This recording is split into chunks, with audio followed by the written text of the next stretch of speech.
전미예수님, 오늘은 대림제 3주간 목요일입니다. 성부와 성자와 성령의 이름으로 아멘.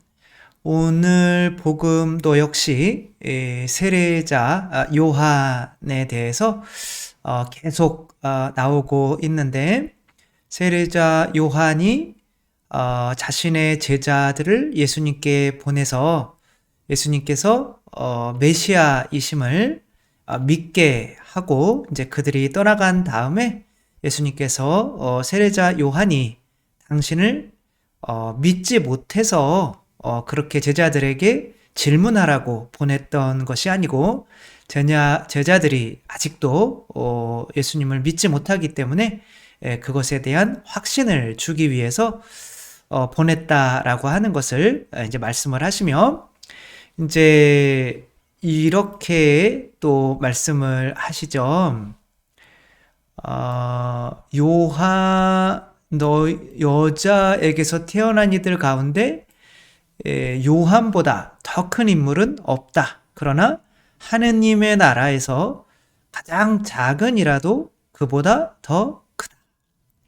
이건 뭐 세례자 요한이 인간에게서 난 사람 중에 더 큰 사람은 없다라고 하는 것은 아마도 예수님께서 엘리사벳을, 세례자 요한의 어머니죠, 엘리사벳을 방문했을 때 이제 성령으로 기뻐 뛰놀았다. 태중의 아기가, 그게 세례자 요한이죠. 그러니까 성령으로 기뻐 뛰논다면 이것은 세례를 태중에서 어쩌면 받은 것이라고 볼 수도 있고, 그렇게 깨끗하게 태어난 영혼이기 때문에 인간의 죄가 섞인 눈으로는 볼 수 없는 어떤 그 예수님이, 저분이 하느님의 어린 양이시다 라고 이제 알려줄 수 있는 분이셨던 거죠. 그래서 요한의 설교를 듣고 그의 세례를 받은 백성은, 그러니까 요한의 설교를 듣고 그의 세례를 받은 백성은 세리들까지 포함하여 모두 하느님께서 의로우시다는 사실을 받아들였다. 뭐 여기서 의로우시다라고 하는 거는 뭐 올바르다, 정의롭다, 뭐 자비롭다, 착하시다, 뭐 모든 것을 다 포함하는 거죠. 그러니까 세례자 요한의 세례, 이것은 예수님께서 주시는, 세례자 요한은 뭐로 세례를 주는 거죠? 물로 세례를 주는 거죠. 예수님은 뭐로 세례를 주시죠? 물과 성령으로 세례를 주시죠. 그래서 성령의 세례와 세례자 요한의 세례는 분명히 다르죠. 근데 세례자 요한은 성령의 세례로 이끄는 길의 역할을 하는 그런 세례인데도 여기에서 이미 심판이 이루어진다는 것을 알 수 있죠. 세리들까지 포함하여 모두 하느님께서 의로우시다는 사실을 받아들인 이들은, 그러니까 세례자 요한의 세례를 받은 이들은 하느님을 의로운 분, 올바른 분으로 믿는 것이기 때문에 구원에 이르게 되는 거고, 요한에게서 세례를 받지 않은 바리사이들과 율법 교사들은 자기들을 위한 하느님의 뜻을 물리쳤다라고 이렇게 어렵게 말씀을 하시죠. 그러니까 요한의 세례 안에 하느님의 뜻이 들어있는 거죠. 그러니까 요한의 세례라고 하는 거는 하느님의 뜻을 받아들일까 받아들이지 않을까를 결정하는 어떤 일인 거고, 사람이 물속에 들어가면 살 수 있나요? 못 사나요? 얕은 물속에 들어가면 살 수 있지만 아무튼 물속으로 이렇게 들어갔다 나오는 걸 세례라고 하잖아요. 그러니까 내 자신이 죽는 거죠. 그러니까 그 세례가 내가 죽고 내 뜻이 죽고 하느님의 뜻을 따르기로 결심하는 건데, 여기서 하느님의 뜻이라고 번역한 이 뜻, 불례라고 하는 단어인데, 그리스어로 이것은 그냥 단순한 하느님의 뜻이 아니라 하느님의 계획, 의도, 목적이란 뜻이에요. 그러니까 그냥 지금 하느님께서 너에게 이런 일을 했으면 좋겠다, 저런 일을 했으면 좋겠다 라고 하는 하느님의 뜻을 받아들이는 것도 물론 이지만 여기서 쓰인 뜻이라고 하는 것은 하느님의 계획을 받아들이는 것을 뜻이라고 하는 거죠. 하느님의 계획을 우리는 받아들이고 있다면 요한의 세례를 받은 거고, 그렇다면 바로 이제 구원의 길로 접어든 거고, 하느님의 계획을 받아들이고 있지 않다면 구원의 길로 접어든 게 아닌 거죠. 이 이승복 씨 그 박사에 대해서 우리가 제가 많이 말씀을 드렸었는데, 이분은 이제 미국에 이민을 가서 굉장히 차별 대우를 이제 학생 때 갔기 때문에 받으면서 말도 잘 못하니까 이제 할 수 있는 게 기계 제조를 통해서 그들의 코를 납작하게 하려고 했던 건지 아무튼 거의 금메달 유망주까지 됐었는데 이제 잘못 떨어져서 이 목의 척추뼈가 나가서 손가락도 거의 움직일 수가 없는 이런 상황까지 됐던 거죠. 그러니까 이때 어떤 선교사가 와가지고 당신이 이렇게 되신 것은 하느님의 분명히 계획이 있었기 때문에 그럴 겁니다. 여기서 계획이라고 하는 게 바로 분례인 거죠. 그러니까 인간이 저렇게 안 좋은 상황까지 가는데 아마 손을 다 움직일 수 있었으면 맞았을 수도 있어요. 그렇죠? 그러니까 이제 못 움직이는 걸 아니까 그렇게 이야기를 했는지 모르지만 분명히 당신을 향한 하느님의 계획이 있다. 그러니까 나를 위한 계획, 나는 분명히 체조 선수가 되려고 지금까지 뭐 10년 넘게 열심히 노력했는데 무슨 계획? 근데 그것은 자기의 계획이었던 거죠. 그리고 이분은 그래, 그러면 내가 뭐를 할 수 있을까? 그럼 손가락이 움직일 수 있으니까 글을 이제 쓸 수가 있으니까 공부를 해서 그럼 의사가 돼서 나처럼 힘든 사람을 도와야겠다. 그 말도 안 되죠. 지금 운동만 하다가 늦게서야. 그런데 뭐 하버드 의대에서 또 뭐 인턴도 하고 또 뭐 수석 졸업을 하고 또 그 존스 홉킨스 뭐 미국에서는 최고의 그 병원이죠. 거기에서 재활의학과에 이거에 뭐 과장까지 하며 뭐 승승장구하며 또 자기의 그 체조의 뜻은 지금 딸이 키우고 있죠. 딸이 지금 체조를 하고 있고, 그러니까 진짜 하느님의 뜻이 있네. 이렇게까지 이야기를 하면, 그러니까 하느님의 뜻이 있구나. 그러니까 그 선교사가 와가지고 분명히 하느님의 뜻이 있을 겁니다. 여기에라고 할 때 그것을 받아들이면 세례자 요한의 세례를 받는 거고, 그것을 받아들이지 않으면 세례자 요한의 세례를 안 받는 거죠. 그러니까 우리에게 하느님의 뜻이 계속 있다라고 하는 것을 자칫 잘못 생각하면 이제 그것에 빠질 수 있죠. 우리 삶이 다 정해져 있단 말이야. 이런 것은 예정설이죠. 예정돼 있다. 근데 그 예정설은 인간의 자유의지를 인정하지 않죠. 근데 오늘 복음에서 보면 근데 그 뜻이 있기는 하지만 인간이 거부할 수 있다 이렇게 말씀을 하셔요. 그러나 요한에게서 세례를 받지 않은 바리사이들과 율법 교사들은 자기들을 위한 하느님의 뜻을 물리쳤다. 그러니까 인간이 그 뜻을 물리칠 수 있는 분명한 자유가 있는 거죠.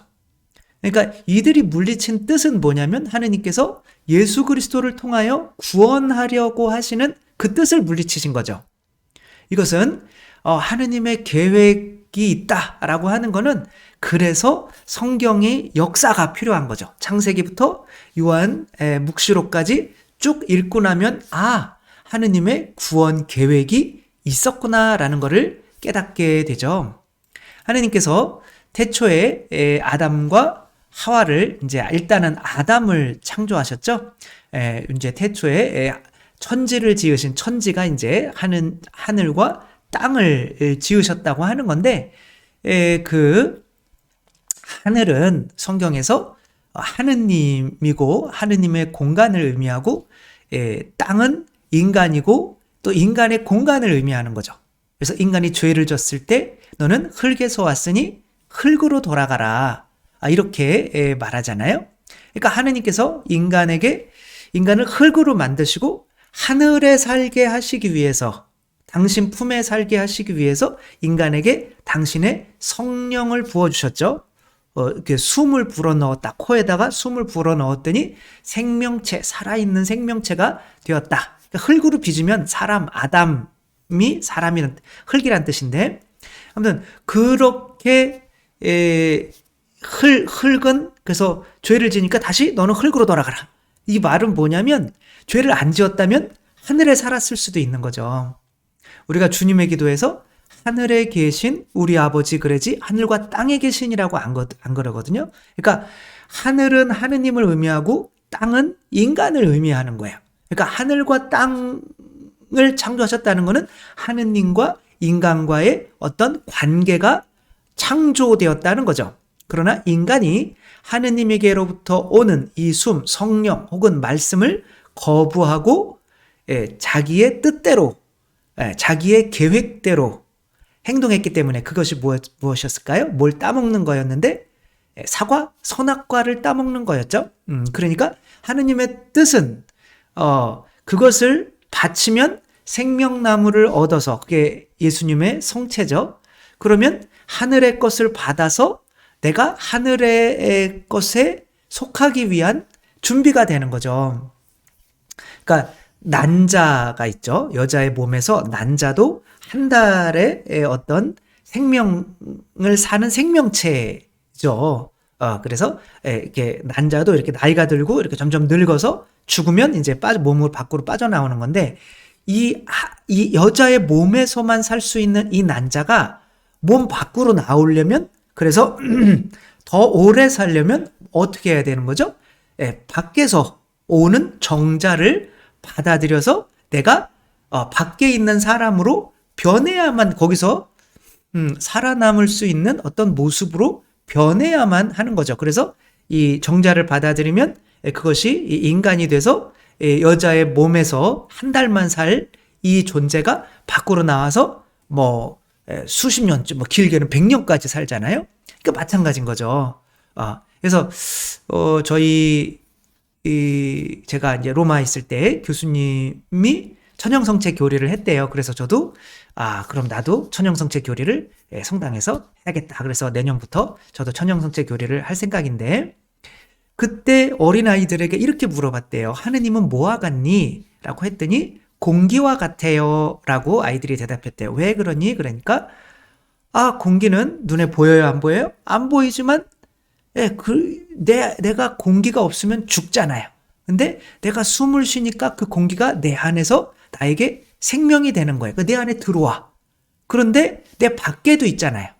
그러니까 내가 공기 안에서 살려면 그 공기의 일부분을 내가 받아들여야 되는 거죠. 그것이 마치 난자가 정자를 받아들이는 것처럼 우리가 그리스도의 하느님의 말씀, 그리스도를 성체로 받아들이는 것처럼 새로운 존재로 태어나게 되는 거죠. 이렇게 아이들은 이해를 하고 있는 거죠. 그게 계획인 거죠. 그래서 이 이사야서에서는 자, 이제 처음에 하늘과 땅은 실패했으니까 새 하늘과 새 땅을 만들겠다, 이렇게 나와요. 그래서 새 하늘이라고 하는 것은 바로 이제 맨 끝에 요한 묵시록에 가면 이제 새 하늘은 하느님의 어린 양 예수 그리스도가 되는 거예요. 그리고 새 땅은 이 예수 그리스도를 이렇게 자기 몸에 받아들인 바로 이제 그리스도의 어떤 신부가 되는 거죠. 그게 바로 천상 예루살렘 교회가 되는 거죠. 그래서 요한 묵시록의 맨 끝은 바로 그리스도와, 그러니까 새 하늘과, 하늘에서 오신 분이잖아요. 그리고 우리 안에 들어오시고, 또 그러면 우리가 또 그분의 계명에 순종을 하면 또 그분 안에 살게 되는 거죠.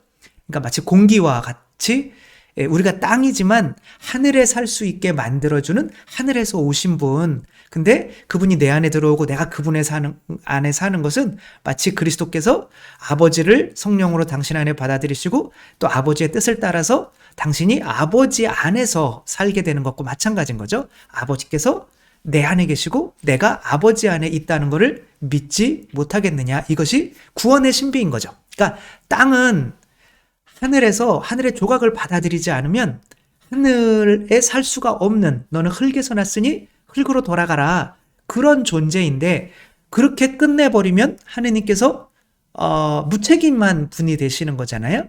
그러니까 의롭지 못한 분으로 만드는 거죠. 따라서 하느님께서는 그런 것까지 다 아시고 계시기 때문에 이제 새 하늘과 새 땅을 창조하겠다. 그러니까 구약에 예수님께서 태어나시기 훨씬 전에도 이제 그런 예언을 해두었던 거죠. 새 하늘과 새 땅. 새 땅은 이제 당연히 이스라엘 백성, 천상 예루살렘, 바로 이게 이제 신약에 와서 교회가 되는 거고, 그거에 이제 신랑은 예수 그리스도가 되는 거죠. 세례자 요한도 그러잖아요. 제자들이 와가지고 당신의 제자들이 다 예수님께 갑니다. 이거 큰일 났습니다. 그랬더니 신랑을 차지하는 분은 신부를 차지하는 사람은 신랑이다, 이렇게 말씀을 하시잖아요. 그 신랑의 친구는 이 신부를 맞이하는 이 신랑을 보며 함께 기뻐한다, 이렇게 이야기를 하죠. 그래서 예수님께서는 참 신랑으로, 교회의 신랑으로, 그래서 이제 바오로 서간에서는 에페소서 5장에 보면은 바로 그리스도가 교회의 머리이시고 신랑이시고, 그 다음에 교회가 그리스도의 몸으로서 이제 그분을 받아들여서, 말씀을 받아들여서 이 순종하는 이 교회는 이제 하늘나라에서 살 수 있게 되는 어떤 그 모델을 예수님께서 아버지의 말씀을 받아들여서 그 죽기까지 순종을 하셨기 때문에 승천하시는 것으로, 또 그 두 번째 모델은 성모님께서 하느님의 말씀을 받아들였기 때문에 바로 성모님께서 승천하시는 것으로, 이제 세 번째는 바로 우리 교회가 그리스도를 받아들이면서 그리스도와 함께 살기 위해서 하늘로 가서 그렇게 혼인하는 것으로, 요한묵시록 21장에 하느님의 어린 양과 천상 예루살렘이 혼인하는 것으로 끝나고 있어요. 그러니까 이 역사적인 것을 쭉 볼 때, 이게 하느님의 계획이 있구나, 처음부터 끝까지. 그럼 받아들이지 않는 사람은 어쩔 수 없는 거죠. 그러니까 이런 계획을 처음부터 끝까지 한번 쭉 보라고 성경이 필요한 건데, 그 사람들은 그 조각만 보면서 십계명 지키면 천국 가는구나. 근데 예수님이 아니면 절대 못 지킨다고 하는 게 가룟 유다, 세례자 요한에 오늘 왜 이렇게 이상한 말이 꼬이죠? 아무튼 그런 거죠. 저도 신학교에 들어오게 된 것이 하느님이시오 사람이신 그리스도의 시를 읽었기 때문이라고 생각을 했어요. 왜냐하면 그거를 읽고 그 예수님을 따라다니는 제자들이 너무 부럽더라고요. 행복해 보이는 거죠. 근데 신학교 들어오면 첫 피정 때 자기의 역사를 쓰라고 그래요. 그러면 자기가 처음부터 생각나는 대로 다 쓰는 거예요. 그러면 예수님께서 하느님이시오 사람이신 그리스도의 시, 이 책으로 나를 불러주신 것이 아니라 내가 태어날 때부터 처음부터 나를 사제로 불러주고 계셨구나. 그러나 내가 계속 거부해 오고 있었구나 라는 게 느껴져요. 그러니까 행복이라는 거로 부르시잖아요. 그러니까 저의 첫 기억이 할머니의 이제 돌아가시는 기억인데, 그분께서 돌아가심으로써 죽음에 대한 공포를 느끼고 죽음을 이기려면 어떻게 해야 될까?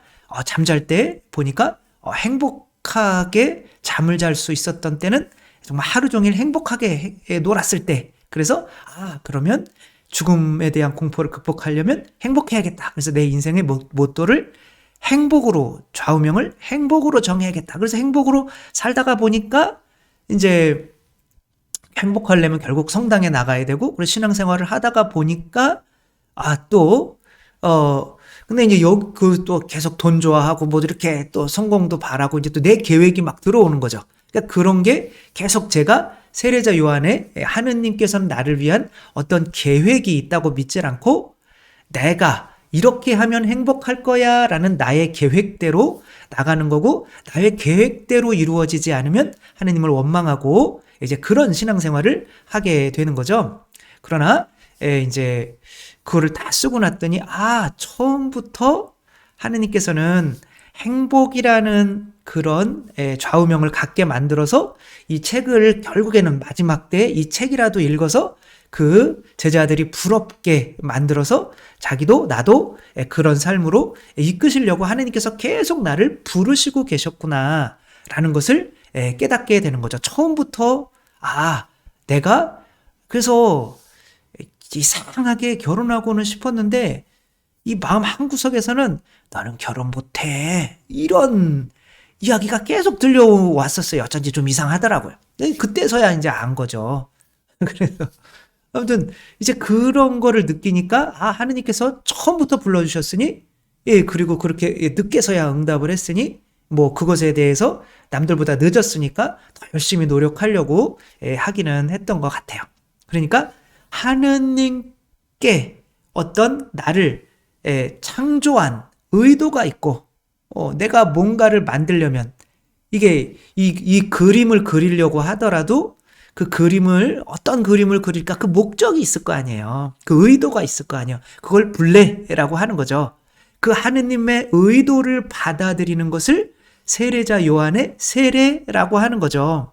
하느님께서는 우리를 그 하늘의 것으로 예수 그리스도를 받아들임으로써 하느님의 말씀을 받아들여서 그것에 순종하는 이들은 다 하느님의 자녀가 돼서 구원받기로 그렇게 하느님은 인간을 구원하려고 인간을 창조하셨구나. 그 계획에 그럼 나도 참여해야겠다. 이것이 바로 세례자 요한의 세례인데 구원받으려고 하는데 하느님의 계획은 무시하고 내 힘으로 그냥 그 단편적인 그 십계명만 내가 지키면 돼.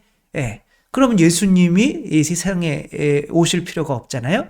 그렇게 생각하는 사람들이 바리사이 율법학자들인 거죠. 그들은 자기들의 행위에 어떤 가치를 둠으로써 구원에 이르지 못하게 되는 거죠. 우리 구원은 하느님께서 끊임없이 이 성모 마리아처럼 계획이 있으신 거고 성모 마리아를 강탈한 게 아니잖아요. 성모 마리아에게 물어보시잖아요. 그러니까 그 하늘에서 온 말씀, 그 가브리엘 천사를 말을 받아들일 것인지 받아들이지 않을 것인지가 즈카리아는 안 받아들였죠. 처음에는. 그래서 벙어리가 되잖아요. 근데 성모님은 아멘이라고 그것을 받아들였잖아요. 그게 세례자 요한의 세례인 거죠. 그렇게 우리들 정말 구원을 위한 그리스도의 말씀만 받아들이고 그것에 순종하면 그 조각이 하느님 나라에 살 수 있는 허파를 숨을 쉴 수 있는 허파가 되게 됨으로써 이 공기 안에서 하느님 나라에서 살 수 있게 난자가 정자를 이렇게 받아들이면 이 밖에서 온 것을 받아들이면 그 밖에 살 수 있게 되는 것처럼 우리들도 하늘에서 오신 말씀 예수 그리스도를 성체로 영하고 그 말씀에 순종하기만 한다면 우리가 하느님 나라에서 구원을 받기로 된 이 역사가 분명히 있고 그래서 성체가 아니면 구원이 없구나. 말씀이 아니면 구원이 없구나. 라는 거를 믿고 내 힘으로 내가 착하게 살면 되지 뭐 TV 보면서 착하게 살면 되지 뭐 이런 게 아니라 그분의 구원 계획을 예수 그리스도를 통한 구원 계획을 받아들이는 것이 바로 세례자 요한의 세례이고 또한 그렇게 세례를 받은 사람들은 그것만이 아니라 나를 더 행복하시게 하기 위해서 어떠한 나름대로의 계획이 있으시기 때문에 매 순간 왜 이런 일이 일어나고 그래서 처음에는 실패할 때 원망하고 하지만 실패하고 뭐하고 할수록 뭐로 만드시려고 자꾸 이런 실패를 주시지? 이런 생각이 드는 거죠. 그러니까 아무리 실패를 해도 하느님의 분명히 어떤 좋은 뜻이 있을 텐데 이렇게 살아가게 되는 거죠. 이것이 바로 세례자 요한의 세례를 받은 사람의 삶이라는 거 우리들도 성모 마리아처럼 또 하느님의 구원 계획을 믿고 나를 향한 계획이 있음을 믿고 그것만이 행복이고 영원한 삶의 길인 것을 의심 없이 믿고 사는 우리가 되었으면 좋겠습니다. 주님께서 여러분과 함께 전능하신 천주 성부와 성자와 성령께서는 여기 모인 모든 이에게 축복을 내리시어 길이 머물게 하소서. 주님과 함께 가서 복음을 전합시다. 하느님 감사합니다. 성부와 성자와 성령의 이름으로 아멘. 감사합니다. 사랑합니다.